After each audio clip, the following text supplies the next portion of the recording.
जय हिंद दोस्तों। तो आज हम इंडियन पॉलिटी का पार्ट 5 लेके आए हैं और पार्ट 5 में हम डिस्कस करेंगे सिटीजनशिप, नागरिकता। नागरिकता किस प्रकार से मिलती है, इंडियन गवर्नमेंट का इसमें क्या हस्तक्षेप होता है, इंडियन गवर्नमेंट के पास कितनी पावर्स है और सिटीजनशिप आजादी से पहले कैसे मिली और सिटीजनशिप एक्ट 1955 के बाद क्या चेंजेस हुए। तो आज हम इस पार्ट 5 में जानेंगे सिटीजनशिप के बारे में और मुख्य तौर पर हम आज आर्टिकल 5 से 11 हमारा डिस्कस करने वाले हैं। तो फिर चलिए शुरू करते हैं।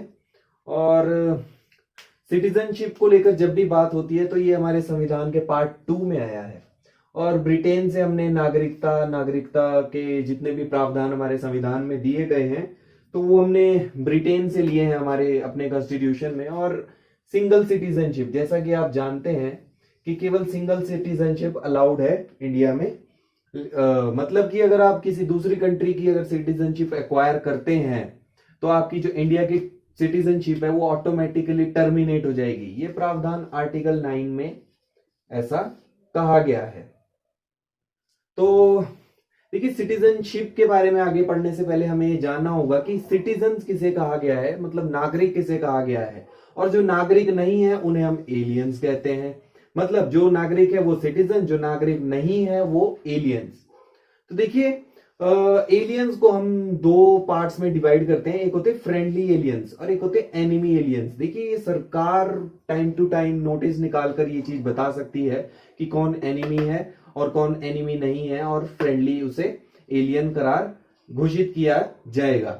तो एलियंस में फ्रेंडली और एनिमी आते हैं। एनिमी मतलब जिनके साथ हमारी कोई वॉर चल रही है, जिनके साथ कुछ सरकार जो बताती है कि हमारी एनिमी कंट्रीज है। तो और दूसरी एक होती है आपकी फ्रेंडली। तो इन दोनों में देखिए फर्क कहां आता है। तो मुख्य तौर पर आर्टिकल 22 हमारे संविधान का हमें प्रोटेक्शन देता है अगेंस्ट अरेस्ट एंड डिटेंशन। तो ये इनको नहीं मिलता है, जबकि ये फ्रेंडली एलियंस को आर्टिकल 22 मिलेगा। अधिकार ये मिलेगा कि ये प्रोटेक्ट कर सकते हैं खुद को against the arrest and detention. लेकिन ये एनिमी एलियंस के लिए अलाउड नहीं है। बहुत ही ज्यादा इंपॉर्टेंट है ये पॉइंट। तो देखिए, सिटीजन्स के कुछ अपने फायदे हैं और जो एलियंस को जो नहीं मिल पाते हैं। तो देखिए, जैसे कि सिटीजन्स पासपोर्ट ऑफ इंडिया इन्हें मिलेगा, एलियंस को नहीं मिलेगा। वोट का अधिकार इन्हें मिलेगा, सिटीजन्स को, एलियंस को नहीं मिलेगा। देखिए, एलियंस जो है कॉन्स्टिट्यूशनल, जो सिटीजन्स है वो कॉन्स्टिट्यूशनल जो हमारे पद हैं, जो संवैधानिक पद है उन्हें ग्रहण कर सकते हैं। जैसे कि वो एमएलए, एमपीज वोट कर सकते हैं, इलेक्शन में फाइट कर सकते हैं। एलियंस को ये सब अलाउड नहीं होता। और देखिए, पब्लिक ऑफिसेज की जब भी बात आती है कि गवर्नमेंट सर्वेंट अगर वो बनना चाहते हैं तो आपके जो सिटीजन्स है वो बन सकते हैं फाइट करके, और जो एलियंस है वो आपके नहीं बन सकते। अब देखिए, पब्लिक ऑफिसेज पे यहाँ पे एक खास एग्जांपल आता है। अगर हम यूएस कॉन्स्टिट्यूशन से इसको कंपेयर करें कि जो प्रेसिडेंट की पोस्ट है, जो हमारी संवैधानिक पद है प्रेसिडेंट का, तो इंडिया में आपको अगर कोई कैंडिडेट प्रेसिडेंट पोस्ट के लिए खड़ा होना चाहता है तो वो सिटीजनशिप उसके पास होनी चाहिए by birth and bye naturalisation. लेकिन यूएसए में ऐसा नहीं होता। यूएसए में केवल बर्थ, सिटीजनशिप बाय बर्थ होनी चाहिए। देखिए, बर्थ का ये मतलब है कि पैदा ही वहीं पर हुआ, और नेचुरलाइजेशन का एक मतलब होता है कि एक पर्टिकुलर डेट दे दी जाती है। उससे पहले अगर आप पैदा हुए हैं या आपके कोई दादा परदादा या माता पिता में से कोई पैदा हुआ है उस डेट से पहले, तो नेचुरलाइजेशन के थ्रू उसको सिटीजनशिप दी जाती है। अब देखिए, ऐसे कुछ आर्टिकल्स हैं जो सिटीजन्स को ही मिलते हैं केवल, जैसे आर्टिकल 15 राइट अगेंस्ट डिस्क्रिमिनेशन, और आर्टिकल 16 पब्लिक एम्प्लॉयमेंट सिटीजन्स को मिलेगी, एलियंस को नहीं मिल सकती। 19 freedom of expression, movement, association, और आपका इसमें रेजिडेंस, प्रोफेशन, एक्सप्रेशन, स्पीच, ये सारी चीजें इसमें आ जाती है। आर्टिकल 29 एंड 30 ये आपके कल्चरल एंड एजुकेशनल राइट्स आते हैं। तो देखिए, केवल सिटीजन्स को मिलेंगे, एलियंस को ये नहीं मिलेंगे। लेकिन कुछ ऐसे भी आर्टिकल्स हैं, फंडामेंटल राइट्स है जो हम एलियंस के साथ शेयर करते हैं। तो वो कौन कौन से हैं, इसे देख लेते हैं। आर्टिकल 14 है आपका इक्वालिटी, मतलब इक्वालिटी अगेंस्ट लॉ। तो लॉ में एलियंस और सिटीजन दोनों को बराबर देखा जाएगा। Article 21 life and liberty. Article 23 देखिए आर्टिकल 23 आपका फोर्स लेबर एंड ट्रैफिकिंग इसमें आती है कि आप एलियंस की भी नहीं कर सकते और सिटीजन की भी नहीं कर सकते। आर्टिकल 25 से जो आपका 28 तक आता है, ये आपके आर्टिकल्स आते हैं यहाँ पर माइनॉरिटीज को लेकर, ये आर्टिकल यहाँ पर दिए गए हैं। तो इसके आगे अब हम मूव करेंगे थोड़ा सा और थोड़ा और जानेंगे इसके बारे में। आर्टिकल 5, 6, 7, 8, 9, 10, 11 आपका क्या कहना चाहता है, और इसमें कुछ हमें डेट्स इंपॉर्टेंट है, जो डेट्स वो हमें याद रखनी होगी। उन डेट्स के थ्रू इसे समझना बहुत ही आसान होगा। तो चलिए अब आगे प्रोसीड करते हैं। तो अब हम आर्टिकल 5, 6, 7 और 8 के बारे में अब चर्चा करेंगे। और जैसे कि आपको पता है हमारा संविधान 26 जनवरी 1950 को सुचारू रूप से इसे कमेंस किया गया था, लेकिन कुछ ऐसे प्रावधान थे जैसे आपका सिटीजनशिप और इलेक्शंस को लेकर, जो आपका 26 नवंबर 1949 को इनेक्ट किए गए थे। लेकिन सिटीजनशिप फुल फ्लैश तरीके से 26 जनवरी 1950 को इनेक्ट किए गए थे। 1949 26 नवंबर को भी सिटीजनशिप के आर्टिकल 5 से आर्टिकल 9 को इनेक्ट किया गया था, लेकिन 10 और 11 ये 26 जनवरी 1950 को इनेक्ट किए गए थे।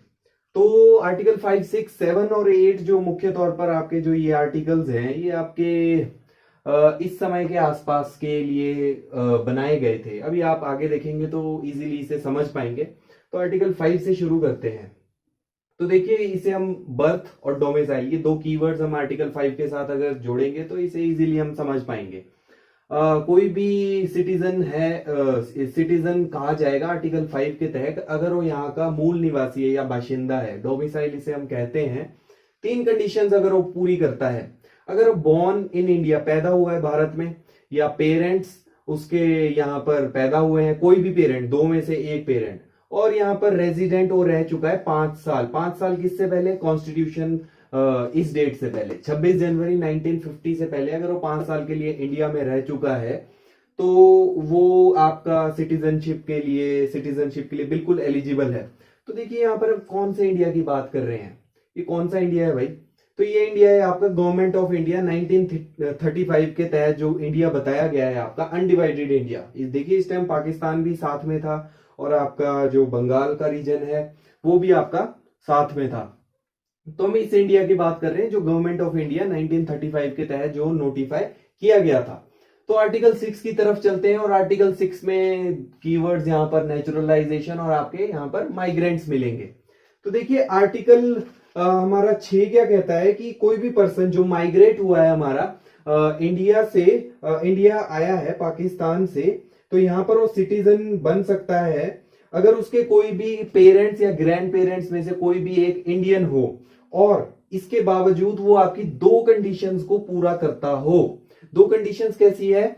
अगर वो जुलाई 1948 से पहले अगर यहां पर माइग्रेट हुए हैं तो यहां पर वो बिल्कुल सिटीजनशिप के लिए एलिजिबल हैं। और अगर वो 19 जुलाई 1948 के बाद यहां पर आए हैं तो वो फिर भी नागरिकता प्राप्त कर सकते हैं, लेकिन बशर्ते 6 महीने उन्हें यहाँ पर as a resident of India वो यहाँ पर रह रहे हो। 6 महीने किससे पहले? रजिस्ट्रेशन करवाने से 6 महीने पहले। तो ये आपका आर्टिकल 6 था। अब आर्टिकल 6 को आप आर्टिकल 7 के साथ कनेक्ट कीजिए। इसे हम रिवर्स माइग्रेंट, एक कीवर्ड देंगे रिवर्स माइग्रेंट। देखिए इसका क्या मतलब था। कुछ लोग जो पाकिस्तान को माइग्रेट कर गए थे, इंडिया से जो पाकिस्तान चले गए थे, लेकिन पाकिस्तान में उन्हें शायद पसंद नहीं आया और इंडिया वापस लौट गए।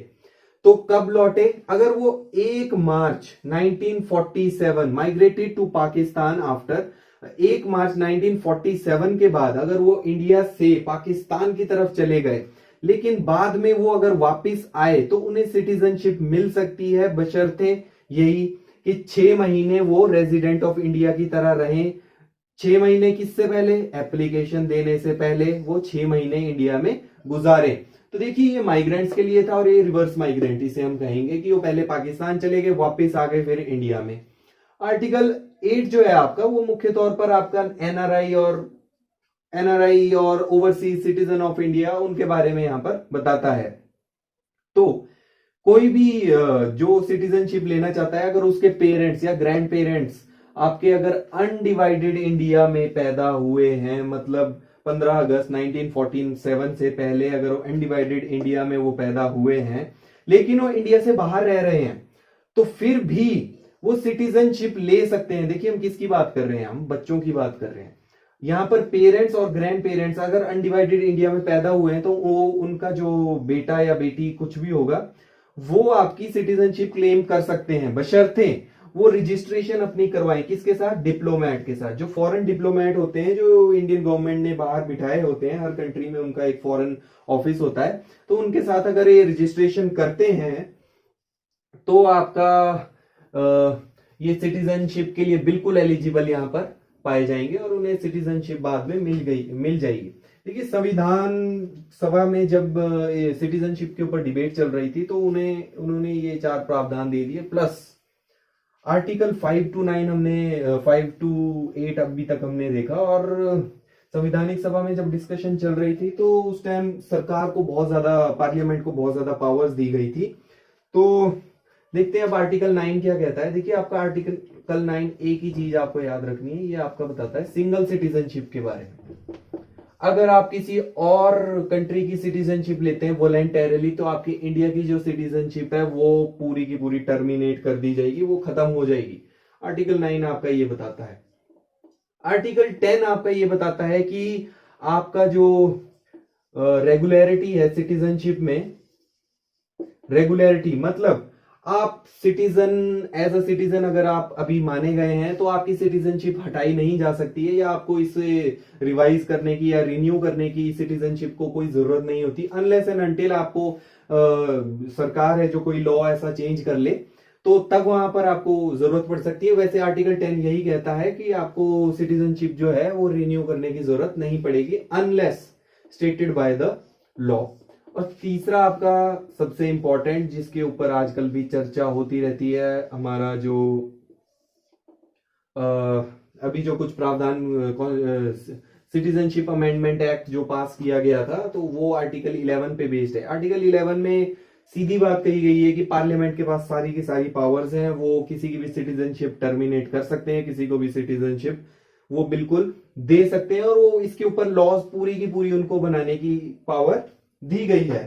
अब देखिए आजादी के आसपास तो ये हो गया, कॉन्स्टिट्यूशन जब हमारा कमेंस हुआ 26 जनवरी 1950 के आसपास, तो ये सब प्रावधान दे दिए गए। लेकिन उसके बाद भी काफी चेंजेस हुए। सिटीजनशिप एक्ट जो आपका 1955 में है, उसके तहत कुछ और प्रावधान दिए गए, ताकि कुछ और लोग जो है हमारे सिटीजन जो है इंडिया के बन पाए। तो चलिए उनके बारे में कुछ चीजें अब हम जानते हैं। तो अभी तक हमने देखा कि 26 जनवरी 1950 तक के प्रावधान तैयार किए गए थे, लेकिन 26 जनवरी 1950 के बाद क्या, तो सिटीजनशिप एक्ट 1955 आपका आया, और उसमें आपका क्लियरली बताया गया कि आप किस तरह से एक्वायर कर सकते हैं सिटीजनशिप।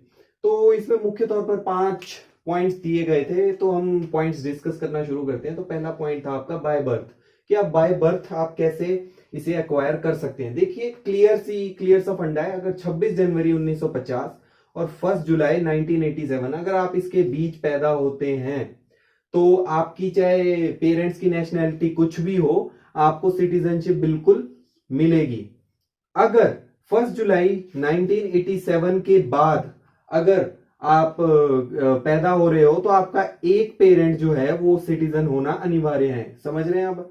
26 जनवरी 1950 से 1 जुलाई 1987 तक अगर आप पैदा हो रहे हैं इंडिया में और आपकी पेरेंट्स की नेशनैलिटी कुछ भी है, तो आपको सिटीजनशिप मिलेगी। 1 जुलाई 1987 के बाद आपको तभी सिटीजनशिप मिलेगी जब कोई एक पेरेंट आपका इंडियन सिटीजनशिप उसके पास प्राप्त हो। और 3 दिसंबर 2004 के बाद क्या किया गया, प्रावधान थोड़ा सा चेंज किया गया। अगर आप 3 दिसंबर 2004 के बाद पैदा हो रहे हैं, तो आपके दोनों के दोनों पेरेंट्स के पास सिटीजनशिप कायदा होनी चाहिए। तो अब हम नेक्स्ट पॉइंट पे चलते हैं, और इसका मतलब है बाय डिसेंट। देखिए डिसेंट का ये मतलब होता है कि आपके तार इंडिया से जुड़े हैं, आप पैदा बाहर हो रहे हैं लेकिन आपके तार यहीं से जुड़े हैं बाय मीन्स ऑफ पेरेंट्स। तो 26 जनवरी 1950 से लेकर 10 दिसंबर 1992 को अगर आप बाहर, इंडिया से बाहर आप पैदा हो रहे हैं, तो आपके फादर जो है कंपल्सरी सिटीजन ऑफ इंडिया होने चाहिए, अगर आप इन डेट्स के बीच में पैदा हो रहे हैं इंडिया से बाहर। लेकिन अगर आप इंडिया से बाहर पैदा होते हैं 10 दिसंबर 1992 के बाद, तो कि कोई एक पेरेंट जो है आपका वो इंडिया का सिटीजन होना चाहिए।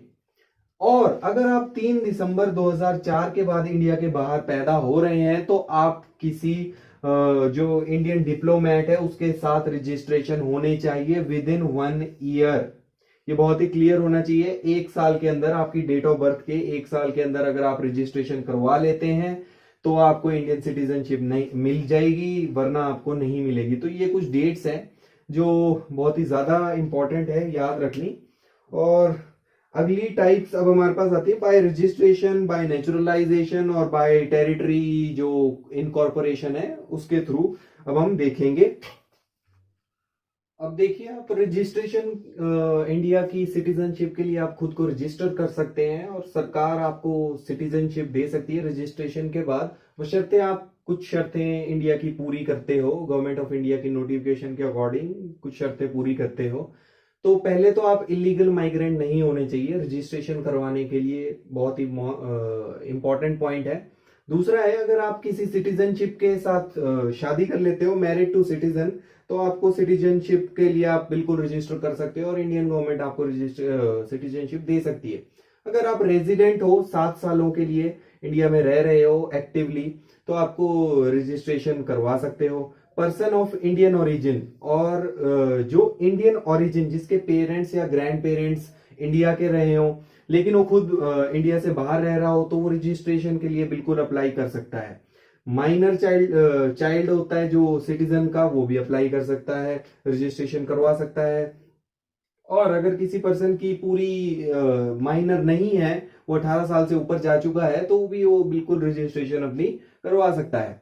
अब देखेंगे हम चौथा पॉइंट, वो है नेचुरलाइजेशन, कि आपको नेचुरली कैसे मिल जाएगी सिटीजनशिप। तो देखिए, पहले तो आप इलीगल माइग्रेंट बिल्कुल नहीं होने चाहिए, ठीक है। और अगर आपके पास किसी दूसरी कंट्री की सिटीजनशिप है तो उसे आपको बिल्कुल छोड़ना पड़ेगा। इन केस इंडिया आपकी जो एप्लीकेशन है वो एक्सेप्ट कर लेती है और आपको यहाँ का सिटीजन बनाने के लिए मंजूरी दे दी जाती है। अब देखिए, यहाँ पर एक मेन चीज है कि 14 साल के लिए वो इंडिया में रह रहा है, लेकिन पिछले 12 महीनों से बहुत ही ज्यादा एक्टिवली वो इंडिया में एज अ रेजिडेंट रह रहा है। 12 महीने किससे पहले, जब वो एप्लीकेशन फाइल करता है उससे 12 महीने पहले वो बिल्कुल इंडिया में रहना चाहिए, उससे बाहर ना जाए।